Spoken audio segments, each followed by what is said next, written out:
आमे संभाव्यता पढ़ुले 226 पृष्ठ गोटे लिखा है लुडु गोटी रे आमे 30 थर गड़ेगा लुडु गोटी को ताले गोटे टेबुल देछि से टेबुलटा फिलअप करबा पई कहिसे हला आमे 226 पेज देखा हो हां पेज 226 गोटे आमे पहिले टेबुल करिया लुडु गोटे पचास संख्या ताली चिन्ह लुडु गोटी रे पड़ुथिबा संख्या एठला ताली चिन्ह एपडेला मोट केतरा पड़िला मोट केते थर पड़िला है ना लुडु गोटे पड़ता है एक कौन पड़ी पारे एक पड़ी पारे 2 3 4 5 आउ 6 एगुड़ा पड़ो है ना काली चिन्ह एक कि 30 थर गड़ेगा 30 थर गड़ेले मन कर एक एक थर पड़ेगा गड़ी की देखियो एक वाला बहुत थर पड़ेगा 7 थर 2 3 थर 10 गला 3 5 15 गला 4 19 6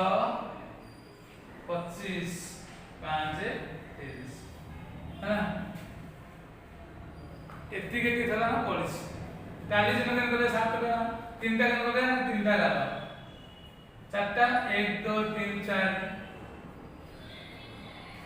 5 टा 1 2 3 4 रे एमि पकेले हो हमें इन पकेले 4 हे जो 5 1 2 3 4 5 6 1 2 3 4 इगले एमि मौका करदा 5 ये 6 1 2 3 4 मौका करदा ये 5 1 2 3 4 5 6 7 एई भले हम टाली चिन्ह रे षष्ठ रे शिखिथिले तुमे तैयारी कर सारणी देखि निम्न प्रश्न गुडे उत्तर लेख केउ संख्या सबुठार अधिक थर पड़िला और केते थर पड़िला आम सबुठ अधिक पड़छि 1 केई थर 7 थर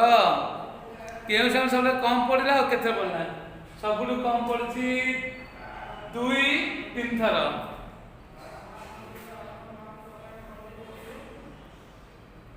हला ए आला कथा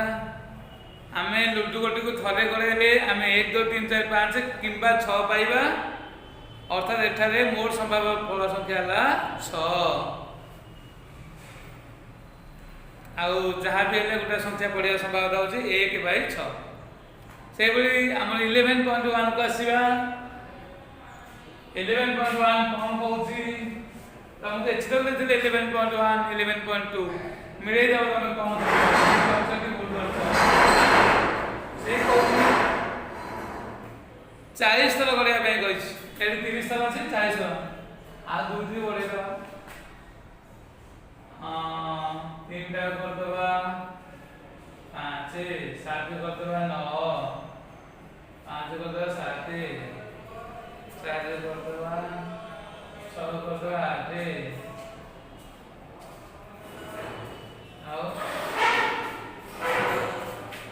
आओ दुई बड़ा 5 कर दबा 7 है ना 7 8 15 19 7 26 5 21 9 40 थर हो गला है ना 40 दिन वाला विभिन्न पैटर्न देखि पड़े पड़ेगा देखले कर देना ये 40 थर यही तथ्य को नहीं एक स्तंभ लेख तैयारी कर ये गोटे स्तंभ लेख गोटे प्रोजेक्ट स्तंभ लेख सबुठ बेटर हम आम जो ग्राफ कागज आनब ताते बहुत सुंदर हम है ना स्तंभ लेख अदरवाइज एमती कले भारी अपेक्षा लगे देखिए क्या करिया 9 11 1 9 लिखी कौन कौन पाइना 1 9 थर 2 5 थर 3 7 थर 4 4 थर 5 8 थर 6 7 थर स्तंभ लग केमती करिया आम तो ग्राफ कागज अच्छी ग्राफ खाता यदि ग्राफ खाता अच्छी तो बहुत बढ़िया ना निजे कागज आनिब ग्राफ खाता जोड़े एक्स एक्सिस वाई एक्सिस विज्ञान में पढ़ी तुम गति वेग विषय में पढ़ी एक्स वाई है स्वाधीन राशि निर्भरशील राशि दीटा विज्ञान में पढ़ी एक आम लिखा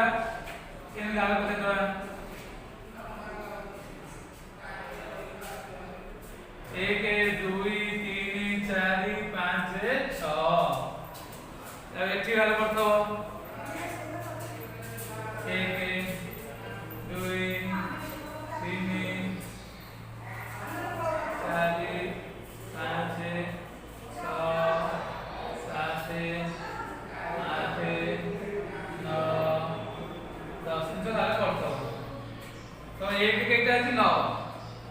1 2 3 4 5 6 7 8 9 10 1 9 माने 1 9 ए जगह टेक जाओ ए घर है ना डिजाइन कर दो ये है स्तंभ स्तंभ माने खुंट 2 5 ए जाय 5 अछि बस बढ़िया 3 7 ए 7 वाला कहीं जाएगा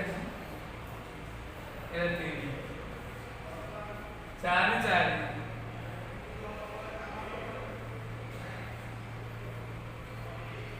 5 8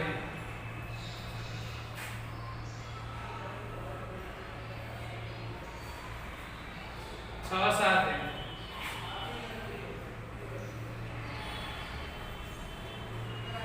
एवढा होचे स्तंभ तो साइज कर मोटा अच्छे पतला पतला पतला सब साइज कर मोटा करनी पतला कर मोटा पतला कर असाइज असुंदर हम भल देखा है ना एका साइज कर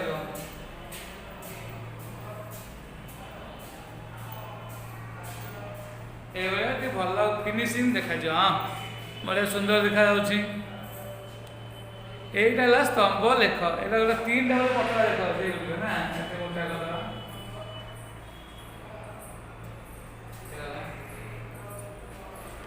বুঝিলা তাহলে আমি সবু চেষ্টা করিয়া যা করিবা সব ঠিকঠাক করিয়া তবে 2 নম্বর কোন কହୁছি দুইটি মুদ্রাকে এক সঙ্গে টস কলে কোন ফলাফল পাইব আমি जोड़े हेड पाइबा जोड़े टेल पाइबा हेड टेल पाइबा किंबा टेल हेड पाइबा तुम्हें थरे कर दुईटी मुद्रा नहीं थर थर कर 10 थर टस पकाओ से पाइबा फलाफल को निम्न सारणी लिख आम निम्न सारणी सारणी करवा आ से सारणी 2 नंबर करदे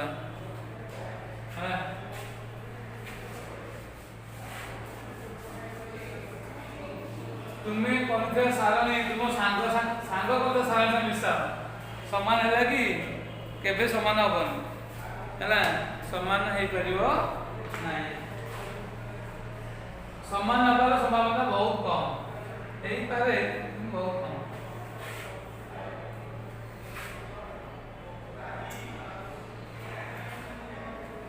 दस संख्या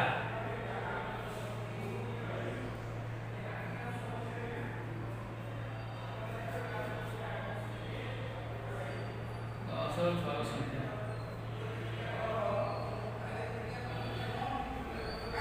केते थर उभय मुद्रा टेल पड़िला डबल टी तापरे केते थर डबल एच पड़िला आउ केते थर हेड एंड टेल पड़िला केते थर टेल एंड हेड पड़िला ए वाला हम देखिबा टोटल 10 थर अनेक 2 थर डबल टेल, 3 थर डबल हेड, 6 रे हेड एंड टेल, 2 3 3 6 एला 4 है ये बड़े हेई पारे तेणु तुम कौन कर निजे कला कर तुम सांग सांगे मिले देखियो ठीक है कि नहीं।